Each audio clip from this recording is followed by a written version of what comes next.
calling all coffee lovers! Hi crafty friends! Today we're making a cozy wall art piece using our Coffee and Memories DIY kit. Your kit includes a wooden backing, laser cut coffee puzzle pieces, paints, paintbrushes, and Mod Podge. Start by removing the small letters from the inside of their frame. You can use a toothpick or a weeding tool to remove if needed.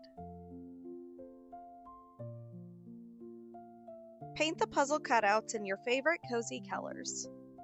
Choose rustic neutrals, vibrant greens, or even a splash of metallic for steam.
Brush Mod Podge onto your wooden backing to prepare it for your cutouts.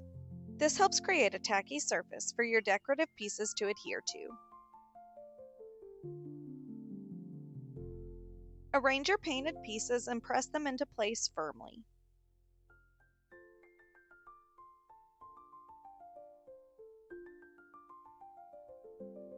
Apply a final thin coat of Mod Podge over the entire project to seal and protect your artwork. And that's it. Your coffee-inspired wall art piece is ready to display in your home. Thanks for crafting with us. Share your creation and tag us at Crazy Craft Creations. We love to see what our fellow crafters create. If you loved this DIY, you can find more like this one on our website at www.crazycraftcreations.com. Happy crafting!